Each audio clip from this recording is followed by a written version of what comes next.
गावी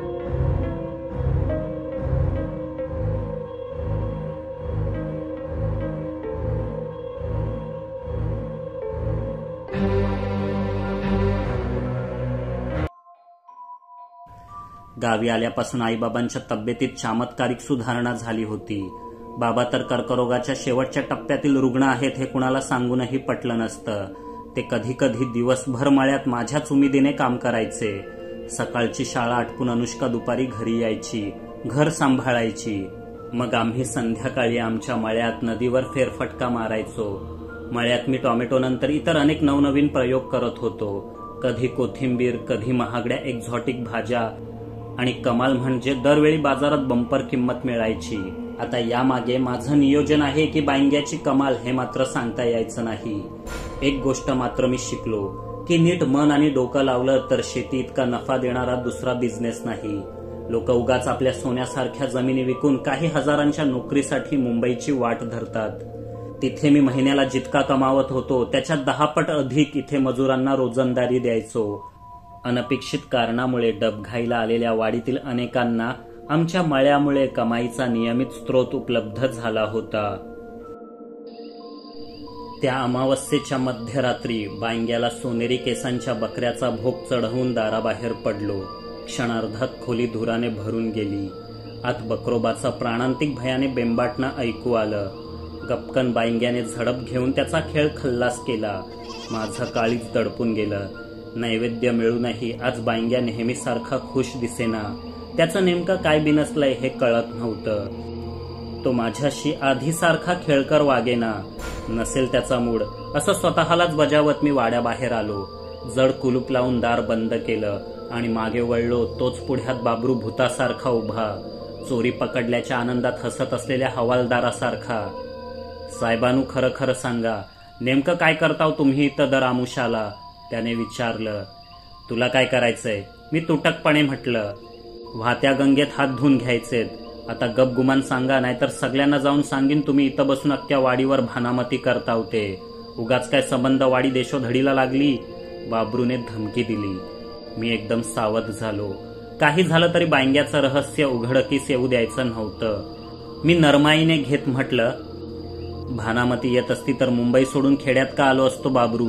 तिथेच टाटा अंबानीवर लिंबू फिरवून गडगंज श्रीमंत नसतो का झालो? असं काही नसतं मित्रा. इथे मी दर अमावस्येला वाड्याच्या वास्तुपुरुषाला नारळ द्यायला येत असतो. तर नारळासोबत सोनेरी केसाचं बकरं, किरव्या वगैरे बी तुमचा वास्तुपुरुषच मागत असेल ना? ते काय नाही, नेमकं गौड बंगाल काय आहे ते माका कळूकच हवा. बाबऱ्या जिद्दीला पेटला. तो मागच्या बऱ्याच दिवसांपासून माझ्यावर नजर ठेवून असणार हे सांगायला नको. आता मात्र मला काहीच सुचेना. घशाला कोरड पडली. तरी कसं बसं म्हटलं, खरंच लपवण्यासारखं काही नाही बाबरू. तू पुढच्या अमावस्येला भेट. तुला आत नेऊनच दाखवेन. पुढच्या कित्याक? आताच दाखवा की, बाबरूने हट्ट केला. जमणार नाही. एकदा नैवेद्य दाखवला की आमच्या वास्तुपुरुषाला बाहेरच्या माणसाचा वारा सुद्धा लागलेला खपत नाही. जर तो कोपला आणि काही बरं वाईट झालं तर तुझा तूच जबाबदार असशील. मी निक्षून खोटं बोललो. बाबरू थोडा कचरला. कोकणात सहसा देवाभूतांच्या विरोधात जाण्याचा धोका कोणी ओढवून घेत नाही. बरंय, भेटता पुढच्या आमोशाला. परतवर हे तोंड बंद ठेवायची किंमत फेडाया लागल. बाबरूने मागे हटत लाच मागितली. मी खिशात होत्या तेवढ्या 100-500च्या नोटा त्याच्या हातावर ठेवून वेळ मारून नेली. ती रात्र बिछाण्यात तळमळतच गेली. अनुष्काचा उबदार स्पर्शही दिलासा देईना. मला बाबरूची चिंता नव्हती. पुढच्या अमावस्येला त्याला वाड्याच्या दुसऱ्या खोलीत नेऊन खरोखरचा वास्तुपुरुष दाखवला असता. फारच नडला तर गावगुंडांना 5-1 हजार देऊन चांगला चोपायला लावेन. मग पुन्हा वाडीत फिरकला नसता. मला टेन्शन बाबरूचं नव्हतं तर बांग्याच्या नाराजीचं होतं. तो एकाएकी का रुसला? माझ्याकडून काही चुकलं का? की त्याला माझा कंटाळा आलाय? मी अंदाजाच्या डोहात गटांगाळ्या खाऊ लागलो. समाधानकारक उत्तर भेटेना. तेव्हा उद्या पुन्हा एकदा वाड्यात जाऊन बांग्यालाच काय ते विचारावं असं ठरवलं. पहाट होता होता गार वारा बोचू लागला. मग शांत झोप लागली. पुढे काही दिवस मळ्याच्या व्यापाराच्या कामात असा व्यस्त झालो की वाड्याकडे फिरकताच आलं नाही. वाडीला लागलेली पनवती सुटत नव्हती. दर महिन्याला एक घर बर्बाद होऊ लागलं. कुणाच्या ना कुणाच्या दारातून तिरडी उठू लागली. माझा या सगळ्याशी थेट संबंध नसला तरी मनात चुटपुटती शंका होती. हे सगळं बांग्याच तर करत नसेल. एकीकडे ढीग तयार करण्यासाठी दुसरीकडे खड्डा खोदावाच लागतो. तो खड्डा बांग्या वाडीतील घराघरातून तर खोदत नसेल. आसपासच्या लोकांची आर्थिक परिस्थिती सुधारावी आणि होणारे अपमृत्यू थांबावेत म्हणून मला एक कल्पना सुचली. मी सर्व वाडीकरांची बैठक बोलावली. कोकण फलोत्पादक सहकारी संस्था तयार करण्याचा प्रस्ताव ठेवला. जवळपास प्रत्येकाकडे आंबा, फणस, काजू, कोकम, रातांब्याची मुबलक झाडे होती. लवकरच हंगाम सुरू होईल. फळे व त्यांच्यापासून बनणाऱ्या विविध पदार्थांच्या विक्रीचा आणि निर्यातीचा आराखडा तयार केला. सुरुवातीची सर्व गुंतवणूक मी करेन. नफ्यात सगळे समान भागीदार. ज्यांची झाडे कमी, उत्पादन कमी ते अंग मेहनत करून अधिक योगदान देतील. प्रत्येकालाच कल्पना आवडली. नाहीतरी तंगी सुरू होती. दलालामार्फत कलमे विकून फारसे पैसे हाती पडत नसत. संस्थेचे उद्घाटन झाले. वाडीतले लोक झटून कामाला लागले. पाठीमागे लागलेल्या 7:30ला धोबी पछाड देण्यासाठी आम्ही एकजुटीने तयार झालो. या सर्वातून वेळ मिळाल्यावर मी एका रात्री वाड्यावर गेलो. अमावस्येला 20-22 दिवसांचा अवकाश होता. बांग्याला आवाहन केलं. तो धुरातून प्रकट झाला. घोगऱ्या आवाजात म्हणाला, बोल, आता काय हवं तुका? काही नको, दिलंच ते भरपूर झालं, मी अदबीने म्हटलं. काय बास झालं? आणखी मोठा बंगला, मोठी जमीन, बक्कल पैसा, दागदागिना काही नको? बांग्याने आश्चर्याने विचारलं. अति तिथे माती हे शिकलोय मी बांग्या. तरी तू खूप दिलंस, आता काही नको, मी समाधानी आहे, मी शांतपणे म्हटलं.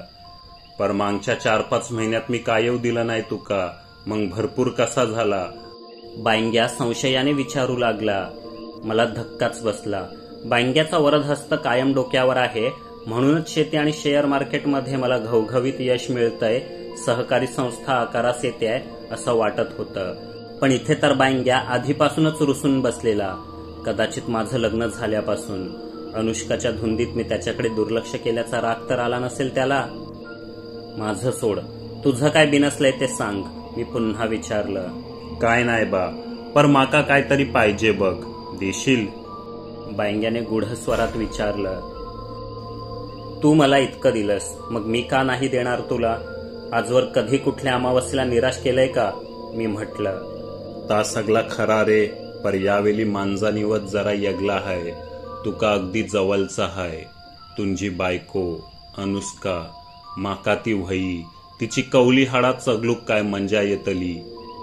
बांग्या मिटक्या मारत म्हणाला. माझ्या पायांखालची जमीनच सरकली. म्हणजे हे कारण होतं त्याच्या नाराजीचं? कदाचित. लग्न झाल्यावर मी अनुष्काला वाडा दाखवण्यासाठी इथे आणलं, तेव्हापासूनच बांग्याला तिची ओढ लागली असावी. माझ्या सुखी जीवनाचा तो मत्सर करू लागला होता. म्हणूनच तेव्हापासून त्याने मला कुठलंच घबाड दिलं नव्हतं आणि मी काही स्पष्टपणे मागितलं नसल्याने माझ्याही ते लक्षात आलं नव्हतं. पण आता तोच मागत होता, तेही थेट माझी बायकोच. छे, हे कसं काय शक्य आहे बांग्या? अनुष्काच काय, तू इतर कुणालाही मागशील तरी मी तुला मनुष्याचा नैवेद्य देणार नाही. नरबळी देण्यासारखं होईल हे. असं पाप माझ्या हातून घडवून आणू नकोस. मी असमर्थता व्यक्त केली. इतर कुणी नकोच हा माका, अनुष्काच वई, ती माका आवडता. तेका खाऊन मी तिका मांजाच भाग बनवीन कायमसाठी. बांग्या निर्लज्जपणे म्हणाला. ती माझी पत्नी आहे बांग्या. तुमच्या जगात चालत असेल असं सगळं, पण आमच्याकडे लग्न म्हणजे खेळ नसतो. तिच्यासोबत सप्तपदी घेतली तेव्हाच तिच्या सुखदुःखासाठी, रक्षणासाठी मी बांधील झालो.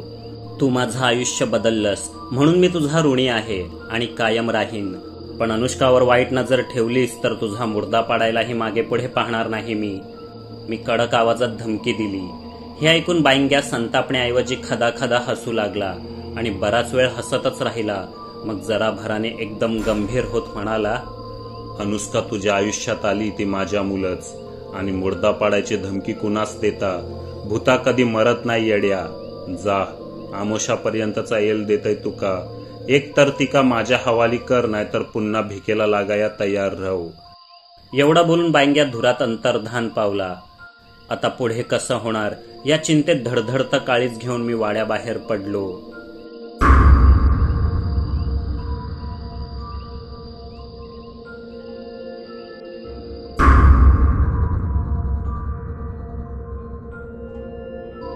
मित्रांनो, ही कथा तुम्हाला कशी वाटली कमेंट करून नक्की सांगा.